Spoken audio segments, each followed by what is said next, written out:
नमस्कार दोस्तों, स्वागत है आपका दिव्य भारत एकेडमी पर। आज हम जो है डिस्कस करेंगे अग्निवीर के पिछले वर्ष का सामान्य अध्ययन का एक टॉपिक। जैसा कि आपको पता है अग्निवीर का परीक्षा होने वाला है, तो हम इससे ये गेस करने की कोशिश करेंगे कि पिछले वर्ष किस तरह के प्रश्न पूछे गए थे और आने वाली परीक्षा में किस तरह के प्रश्न पूछे जा सकते हैं। तो हम पिछले वर्ष का एक पेपर डिस्कस करने जा रहे हैं और उससे संबंधित जितने भी फैक्ट होंगे आपको मैं बताता चलूंगा, जिससे आपको अंदाजा होता चलेगा। एक चीज और ध्यान रखिएगा कि जो बच्चे अग्निवीर के अलावा दूसरी परीक्षा की तैयारी कर रहे हैं, ये टॉपिक उनके लिए भी उतना ही महत्वपूर्ण है। तो कोई भी बच्चा हो, अगर आप जनरल नॉलेज के हिसाब से देखें तो ये बहुत ही महत्वपूर्ण टॉपिक होने जा रहा है। चलिए जैसे शुरू करते हैं। पहला क्वेश्चन आपको स्क्रीन पर दिख रहा होगा, निम्नलिखित में से किस शासक के दरबार में बहुत से विद्वानों को नवरत्न के रूप में अलंकृत किया गया था। आपके सामने 4 ऑप्शन दिख रहे हैं, चंद्रगुप्त द्वितीय, इनमें से कोई नहीं, श्रीगुप्त या समुद्रगुप्त। तो 4 ऑप्शन दिख रहे हैं, इनमें पूछ रहा है कि किसके दरबार में नवरत्न हुआ करते थे। अब एक चीज ध्यान देने वाली बात है, नवरत्न बारे में समझिए। नवरत्न क्या होते हैं? दरबार की 9 अलग अलग विभूतियों को कहते थे नवरत्न। और इतिहास अगर आप पढ़ते हैं तो ध्यान देते हैं कि नवरत्न 2 अलग अलग शासकों के शासनकाल से संबंधित पाए जाते हैं। एक तो आपका जो प्रश्न दिख रहा है, ये 3 शासक दिख रहे हैं, तीनों गुप्त काल के हैं। पहली बात, यानी एक तो गुप्त काल में था जिसका आपका सही जवाब बताना है अभी, और दूसरा एक नवरत्न हुआ करते थे अकबर के दरबार से। तो पहला तो अभी आपको मैं बताऊंगा उत्तर, लेकिन दूसरा भी याद रखना कि अकबर के दरबार में भी नवरत्न हुआ करते थे। जैसे उसमें बीरबल थे, उसमें तानसेन थे, उसमें मानसिंह द्वितीय थे, और अब्दुल रहीम खाना थे। ऐसे 9 विभूतियां थी। इसी तरह चंद्रगुप्त द्वितीय के दरबार में भी नवरत्न थे, यानी ऑप्शन नंबर ए आपका सही हो जाएगा, चंद्रगुप्त द्वितीय। ठीक, इससे संबंधित और चीज समझ लीजिए। जो गुप्त साम्राज्य था प्राचीन भारत, प्राचीन इतिहास में आप पढ़ेंगे, गुप्त साम्राज्य के संस्थापक अगर आपसे पूछ ले तो गुप्त साम्राज्य का संस्थापक श्रीगुप्त थे, ऑप्शन नंबर सी। ठीक, श्रीगुप्त। और एक चीज याद रखना, अगर आपसे पूछे गुप्त साम्राज्य का वास्तविक संस्थापक कौन था, रियल फाउंडर कौन था, तो वो थे चंद्रगुप्त प्रथम। अंतर याद रखना, श्रीगुप्त ने गुप्त साम्राज्य की स्थापना की थी, लेकिन उनको वास्तविक संस्थापक नहीं कहता, केवल संस्थापक माना जाता है। और वास्तविक संस्थापक जिसने एक स्वतंत्र गुप्त साम्राज्य की स्थापना की, वो थे चंद्रगुप्त प्रथम। और ये जो नवरत्न वाली बात हो रही है, ये थे चंद्रगुप्त द्वितीय। चंद्रगुप्त द्वितीय के दरबार में नवरत्न थे और इन्होंने एक उपाधि ली थी विक्रमादित्य की। ये भी प्रश्न आता है कि विक्रमादित्य किसे कहते थे? चंद्रगुप्त द्वितीय विक्रमादित्य को।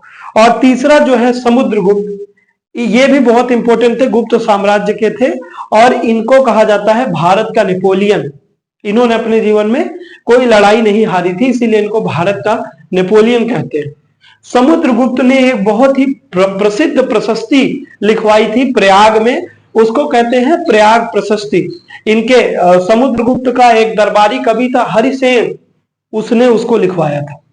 प्रयाग में जो प्रशस्ति मिलती है, उससे हमको समुद्रगुप्त की उपलब्धियों का वर्णन मिलता है, पता चलता है। और इसी उपलब्धियों को पढ़ करके हम कह देते हैं कि समुद्रगुप्त भारत का नेपोलियन था। एक चीज ध्यान देने वाली बात है कि जो विद्वान थे उन्होंने कैसे भेदभाव किया है भारतीय विद्वानों के साथ। समुद्रगुप्त, आप आज से देखते हैं 1500 साल पहले की बात कर रहे हैं, हम 1600-1700 साल पहले की बात कर रहे हैं। और हम किससे तुलना कर रहे हैं? एक ऐसे शख्स से तुलना कर रहे हैं जो अभी 200 साल पहले, 300 साल पहले था, नेपोलियन बोनापार्ट। 100 साल पहले भी नहीं था। नेपोलियन से तुलना कर रहे हैं, फ्रांस के शासक से, नेपोलियन से। वास्तविकता यह है कि इतिहासकारों को इनका ऐसा वर्णन करना चाहिए कि यूरोप का समुद्रगुप्त किसे कहा जाता है? नेपोलियन को। फिर भी ठीक है, याद रखना, आपके किताबों में यही मिलेगा कि भारत का नेपोलियन किसे कहा जाता है? समुद्रगुप्त को। चलिए ठीक है, यह प्रश्न आपका कंप्लीट हुआ। चलिए अगला प्रश्न देखते हैं। अगला प्रश्न कह रहा है, यमुना नदी निम्नलिखित में से किस नदी की सहायक नदी है? देखिए जनरल नॉलेज का प्रश्न है, जियोग्राफी, भूगोल थे, भारत के भूगोल थे। जो बच्चे तैयारी करते हैं कुछ समय से, मतलब 6 महीने 1 साल से तैयारी कर रहे होंगे, उनको ये सब बिल्कुल बेसिक क्वेश्चन लगेगा, चाहे पिछला क्वेश्चन हो चाहे ये वाला क्वेश्चन हो। जो बच्चे बिल्कुल तैयारी नहीं करते, डायरेक्ट एग्जाम का डेट आने पर तैयारी शुरू करते हैं, वो कभी कोई एग्जाम निकाल नहीं सकते हैं। चाहे आप जितना दिन रात पढ़िए, कम से कम 6 महीने से 1 साल लग ही जाते हैं बेसिक कोर्स को खत्म करने में। ठीक, अब जिन्होंने जो बच्चे पढ़ते हैं उनके लिए बहुत ही इजी क्वेश्चन हो जाता है। यमुना किसकी सहायक नदी? ठीक, अब ऑप्शन है सिंधु नदी, ब्रह्मपुत्र नदी, गंगा नदी और गोदावरी नदी। पहली बात तो आप ऑप्शन से ही बता सकते हैं, क्योंकि आपको पता होना चाहिए कि यमुना किसकी सहायक नदी नहीं हो सकती। जो थोड़ा सा भी भारत का भूगोल पढ़े होते हैं वो आसानी से बता सकते हैं। बाकी आप जब भारत का भूगोल पढ़ते हैं तो उसमें आप पढ़ते हैं अपवाह तंत्र या ड्रेनेज सिस्टम, भारत का ड्रेनेज सिस्टम या अपवाह तंत्र, तो उसमें आपको पता चलेगा कि भारत की प्रमुख नदियां कौन कौन सी हैं। तो पहली बात तो आप ध्यान दीजिए, इस प्रश्न का सही जवाब क्या होगा? इस प्रश्न का सही जवाब होगा यमुना जो है किस नदी की सहायक नदी है, तो इसका सही जवाब होगा पहली बात तो ऑप्शन नंबर 3 गंगा का। ये चीज आपको याद रखना है कि जो यमुना नदी है वो गंगा की सहायक नदी है। एक चीज और याद रखना कि यमुना नदी भारत की सबसे लंबी सहायक नदी है। यमुना, अगर आपसे क्वेश्चन करता कि सबसे लंबी सहायक नदी कौन सी है, यमुना। सहायक नदी बोलते किसे हैं, पहली बात तो ये समझ लीजिए थोड़ा सा। नदी जो होती है, जब आप ध्यान देते हैं कि जब नदी चलती है, जो नदी कहीं से स्टार्ट होकर के सागर में जाके अंत होता है, या उसका अंत जो होता है समुद्र में होता है या किसी दूसरी नदी में नहीं होता, वो तो मुख्य नदी होती है। और दूसरी नदी जो सहायक नदी किसे कहते हैं, किसी नदी का अंत जब एक दूसरी नदी में जाकर के होता है उसको हम उसकी सहायक नदी बोलते हैं। जैसे यमुना प्रयागराज में जाकर के क्या होता है, प्रयागराज में जाकर के गंगा में यमुना का विलय हो जाता है प्रयाग में।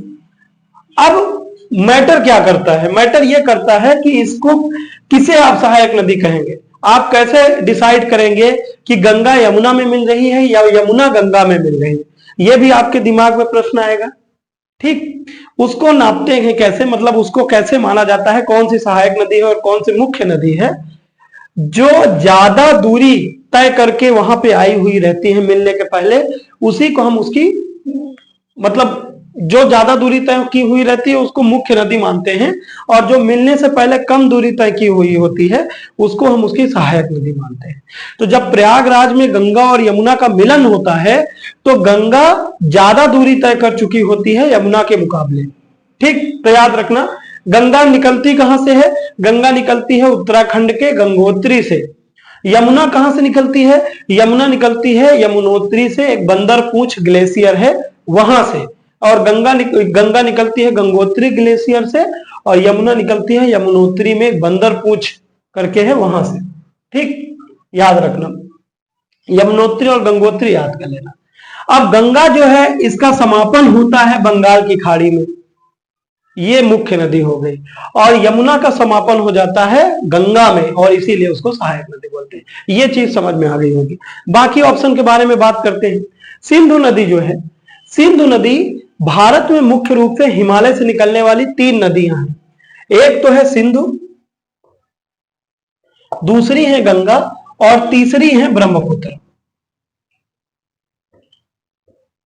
ब्रह्मपुत्र, सिंधु नदी तंत्र, गंगा नदी तंत्र, ब्रह्मपुत्र नदी तंत्र, तीनों अलग अलग रिवर सिस्टम है। ठीक, तो ये जो सिंधु है ये मानसरोवर झील के पास से निकलती है तिब्बत से, और ये जम्मू कश्मीर से होते हुए, भारत से होते हुए सीधे पाकिस्तान में प्रवेश कर जाती है।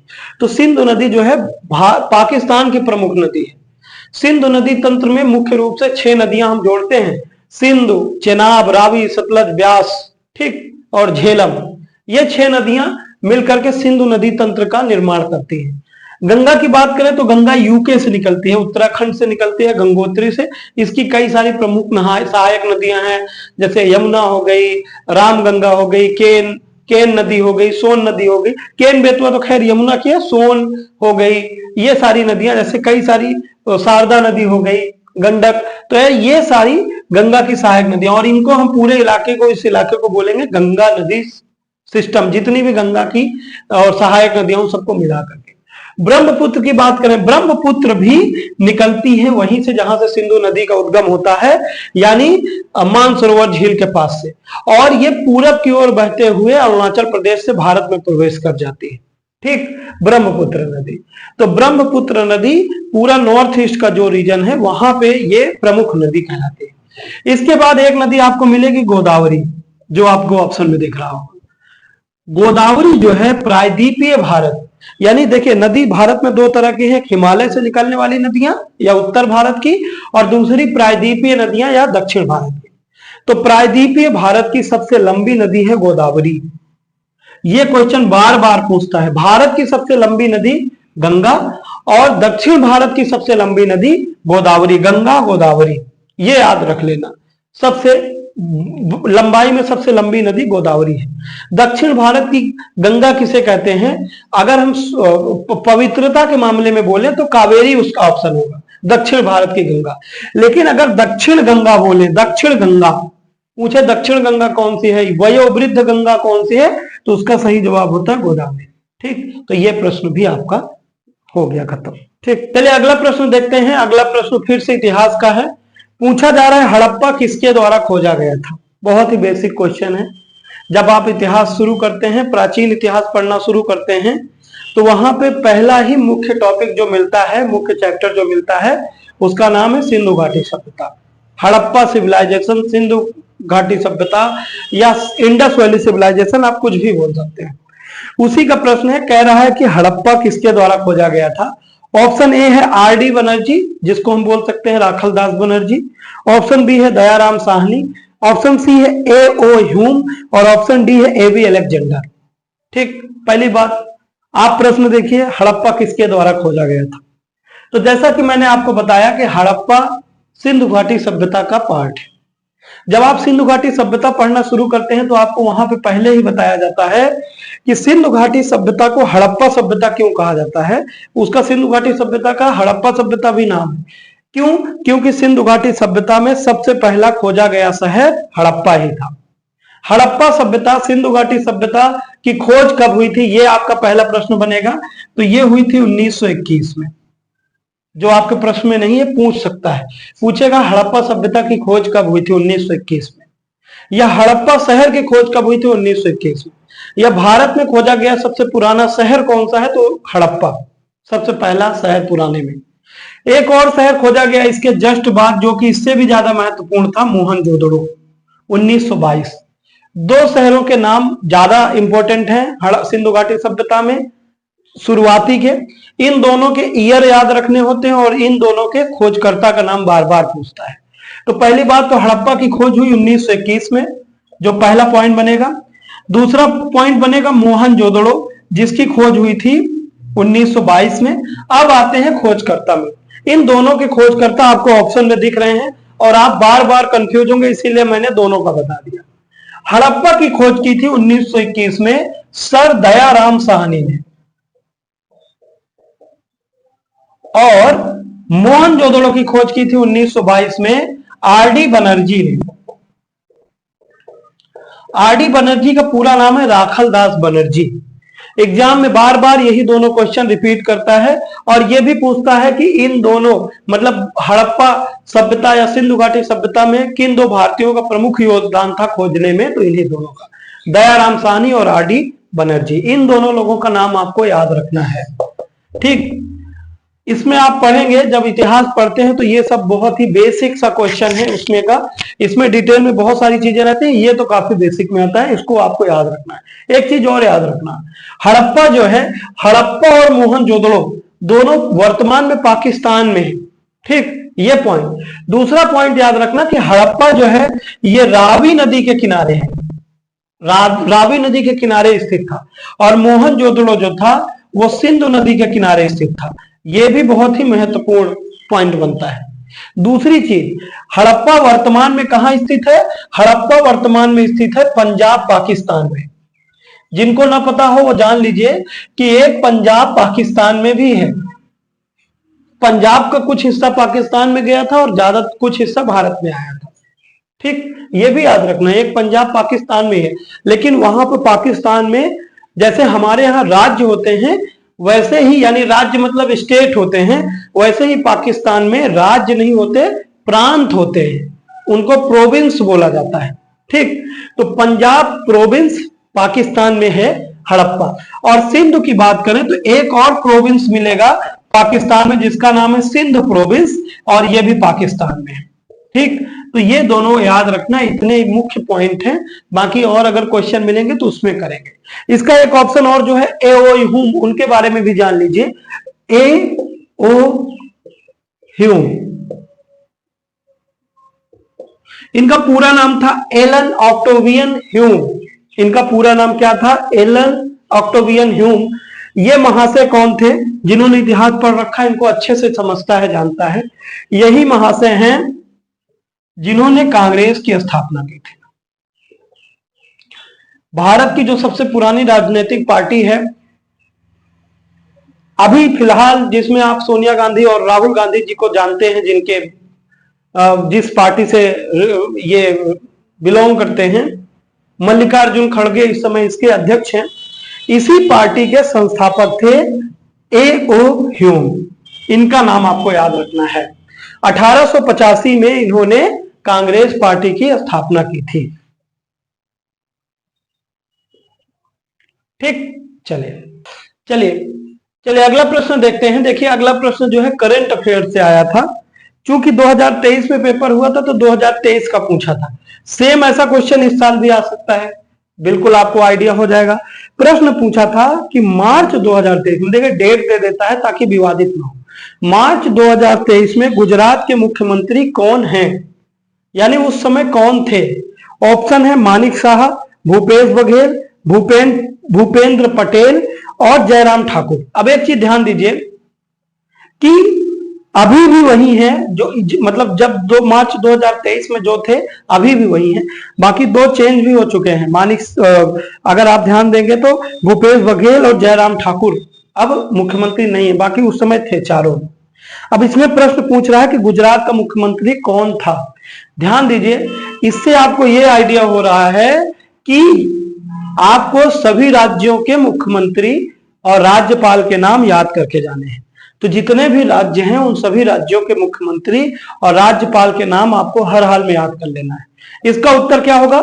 इसका उत्तर होगा गुजरात के मुख्यमंत्री पूछ रहा है, तो गुजरात के मुख्यमंत्री थे भूपेंद्र भाई पटेल, यानी option number C, option number 3 Bhupendra Patel सही जवाब हो जाएगा। ठीक, याद रखना भूपेंद्र भाई पटेल। वैसे पटेल सरनेम गुजरात में ज्यादा है, इससे भी आप एक हिंट ले सकते हैं।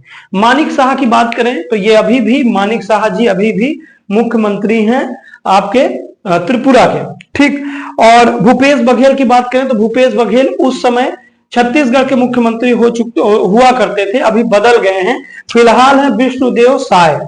तो विष्णुदेव साय का नाम याद रखना, छत्तीसगढ़ के मुख्यमंत्री तत्काल में। जयराम ठाकुर की बात करें तो ये उस समय हिमाचल प्रदेश के मुख्यमंत्री थे, अभी ये भी चेंज हो चुके हैं। और सुखविंदर सिंह सुक्खू जी इस समय हिमाचल प्रदेश के मुख्यमंत्री। सुखविंदर सिंह सुक्खू, इनका नाम याद रखना कि हिमाचल प्रदेश के इस समय वर्तमान में मुख्यमंत्री। तो ऐसे आपको याद कर लेना है सबके नाम। ठीक, चलिए अगला प्रश्न देखते हैं। अगला प्रश्न कह रहा है नीरज चोपड़ा किस खेल से संबंधित है? बहुत ही सिंपल सा क्वेश्चन, जो थोड़ा सा भी जागरूक है, सोशल मीडिया से जुड़ा हुआ है और न्यूज वगैरह देखता है, स्पोर्ट्स फॉलो करता है, तो उसको पता है नीरज चोपड़ा के बारे में। नीरज चोपड़ा को गोल्डन बॉय भी कहा जाने लगा है, क्योंकि ये भारत को ऐसे क्षेत्र में गोल्ड जीत करके दे रहे हैं जो कभी भारत जिसमें कल्पना भी नहीं करता था। चाहे वो आपका ओलंपिक गेम्स हो, चाहे कॉमनवेल्थ गेम्स हो, चाहे एशियन गेम्स हो, हर जगह ये मेडल लेकर दे रहे हैं। तो नीरज चोपड़ा किस खेल से संबंधित है? नीरज चोपड़ा संबंधित है भाला फेंक से।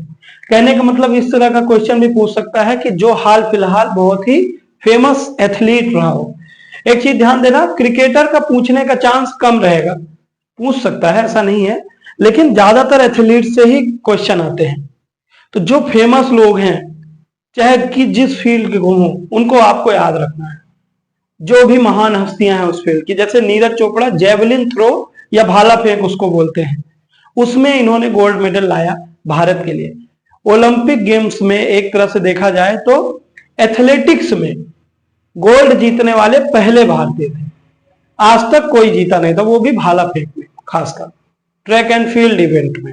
एथलेटिक्स में भी कई सारे इवेंट होते हैं अलग अलग, ट्रैक एंड फील्ड, उसमें ट्रैक एंड फील्ड में रनिंग वगैरह और भी कई सारे होते हैं, तो उसमें ये पहले भारतीय थे। ठीक, तो ये आपको याद रखना है। इसके पहले अगर बात की जाए पहले भारतीय गोल्ड जीतने वाले की, तो एक शूटर थे निशानेबाज अभिनव बिंद्रा, उन्होंने एक सोना जीता था। तो वो सब फेमस हो जाते हैं जो थोड़ा लीग से हट करके काम करते हैं। ठीक, ऐसे एक रोहन बोपन्ना का नाम अभी बहुत ज्यादा न्यूज में चल रहा था, आपसे पूछ सकता है रोहन बोपन्ना किस खेल से संबंधित है, तो रोहन बोपन्ना टेनिस से संबंधित है। वो दुनिया के सबसे बुजुर्ग खिलाड़ी बने हैं, ग्रैंड स्लैम जीतने वाले। ऐसे जो शब्द होते हैं जैसे ग्रैंड स्लैम, ग्रैंड मास्टर, पूछ लेता है ये किस खेल से संबंधित है, तो ग्रैंड स्लैम जो है टेनिस की प्रतियोगिता होती है उससे संबंधित है। ऑस्ट्रेलियन ओपन, फ्रेंच ओपन और विंबलडन ओपन और उसके बाद यूएस ओपन, इन चारों को मिलाकर के ग्रैंड स्लैम बोला जाता है। तो इन चारों में सबसे ज्यादा उम्र दराज मतलब इनको जीतने वाला सबसे उम्र दराज खिलाड़ी बने हैं भारत के रोहन बोपन्ना, उनका भी नाम पूछ सकते हैं। ठीक, चलिए प्रश्न देखते हैं। अगला प्रश्न फिर से करंट अफेयर्स का पूछ रहा है, कह रहा है भारत और फ्रांस के बीच द्विपक्षीय वायु अभ्यास का 7वां संस्करण 12 नवंबर 2022 को वायुसेना स्टेशन जोधपुर में संपन्न हुआ। अभ्यास का नाम क्या था? पहली चीज, जब करंट अफेयर्स आप पढ़ते हैं तो उसमें मिलिट्री एक्सरसाइज पढ़ने को मिलता है। एक चीज तो ये याद रखना, कहां हुआ ये पूछ सकता है, इसका चांस कम रहता है थोड़ा, लेकिन पूछ सकता है। दूसरा चीज, किन दो देशों के बीच में हुआ, वो मिलिट्री एक्सरसाइज नाम देकर के पूछ सकता है, या जैसे इसमें पूछा हुआ कि इन दोनों देशों के बीच जो एक्सरसाइज हुआ उसका नाम क्या था, युद्धाभ्यास जो हुआ उसका नाम क्या था। अब एक चीज ध्यान दीजिए, 4 ऑप्शन दिख रहा है, गरुड़, वरुण, मित्रता, हैंड इन हैंड। इनमें सही जवाब कौन सा होगा? जो वायुसेना के बीच में हुआ, एयरफोर्स के बीच में हुआ, भारत और फ्रांस की। तो भारत और फ्रांस की वायुसेना के बीच में जो हुआ, बहुत ही सिंपल नाम है। देखिए, इनमें से याद रखना कि जो हैंड इन हैंड है वो होता है चीन के साथ।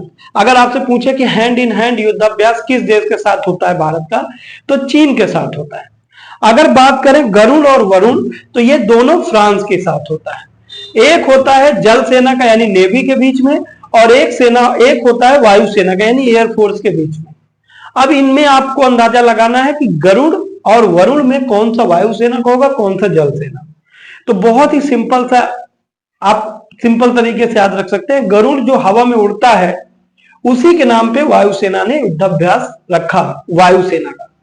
और वरुण जो है, अगर आप थोड़ा सा भी इंटरेस्ट रखते हैं देवी देवताओं में, तो आपको पता होगा कि वरुण को प्राचीन इतिहास में भी आप पढ़ते हैं, वैदिक सभ्यता में वरुण देव को जल का देवता बताया गया है, या समुद्र का देवता वरुण देव को बताया गया है। ठीक, तो जो वरुण देव हैं उन्हीं के नाम पे वरुण युद्ध अभ्यास किया गया आपके फ्रांस और भारत के बीच में।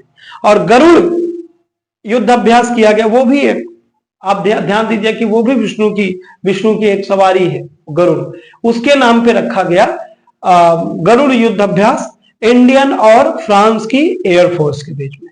तो याद रखना, इसका सही जवाब ऑप्शन ए गरुड़ होगा। चलिए अगला प्रश्न देखते हैं। अगला प्रश्न कह रहा है मोढेरा का सूर्य मंदिर कहां स्थित है? अब देखिए ऑप्शन आप ध्यान दीजिए, ऑप्शन है झारखंड, मध्य प्रदेश, गुजरात, उड़ीसा। एक बहुत ही प्रसिद्ध सूर्य मंदिर है जिसके बारे में हम बचपन से पढ़ते आए हैं, मोढेरा का तो ज्यादा नाम ही नहीं सुने, कोणार्क का सूर्य मंदिर। और उसी कंफ्यूजन में बच्चे इसको तुरंत उड़ीसा बता देते हैं। कोणार्क का सूर्य मंदिर, कोणार्क का सूर्य मंदिर और मोढेरा का सूर्य मंदिर दोनों अलग अलग हैं।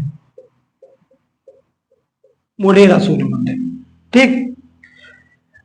कोणार्क का सूर्य मंदिर आपको मिलेगा ओडिशा में, इसको ब्लैक पैगोडा भी बोलते हैं, कोणार्क के सूर्य मंदिर को ब्लैक पैगोडा। और जो मोढेरा का सूर्य मंदिर है ये आपको मिलेगा गुजरात में, यानी ऑप्शन नंबर सी गुजरात। इसको बनवाया किसने था? इसको बनवाया था चालुक्य वंश के, चालुक्य डायनेस्टी के जो राजा थे भीम प्रथम ने, भीम ने बनवाया था, ठीक। और कोणार्क के सूर्य मंदिर को नरसिंह वर्मन ने बनवाया था। मेन आपको यह याद रखना है कि मोढेरा का सूर्य मंदिर कहां पे है, तो मोढेरा सूर्य मंदिर गुजरात में है। इतना याद रखना है, क्योंकि कई बच्चे इसी को बार बार कोणार्क समझ लेते हैं और गलत जवाब दे देते हैं। इसको आप अच्छे से याद रखना कि मोढेरा का भी सूर्य मंदिर है। ऐसे ही जो ये आर्ट एंड कल्चर में आते हैं इस तरह के क्वेश्चन, प्रसिद्ध मंदिर या तीर्थ स्थान जो भी हैं, चाहे वो किसी भी धर्म से संबंधित है, वो क्वेश्चन बार बार पूछता है, तो आपको इसको भी पढ़ना होगा अच्छे से। तो इसका सही जवाब गुजरात है। ठीक, तो आज के लिए हम इतना ही रखते हैं। ऐसे ही बहुत ही महत्वपूर्ण प्रश्न हर परीक्षा के लिए इंपॉर्टेंट, ये जो जीके का क्वेश्चन होते हैं केवल एक परीक्षा तक सीमित नहीं होते, बहुत सारी परीक्षाओं को कवर करते हैं। आप अगर आज इतना देखते हैं और सीखते हैं तो वो केवल अग्निवीर के लिए नहीं बल्कि आपकी बेसिक जानकारी और बहुत सारी परीक्षाओं के लिए उपयोगी साबित हो सकते हैं। तो अगर आपको वीडियो पसंद आया तो लाइक करें। इसके आगे का जो पार्ट है इसी तरह से इसके रिलेटेड क्वेश्चन प्रीवियस ईयर के हम आपको अगले पार्ट में लेकर के आएंगे। तब तक के लिए धन्यवाद, नमस्कार।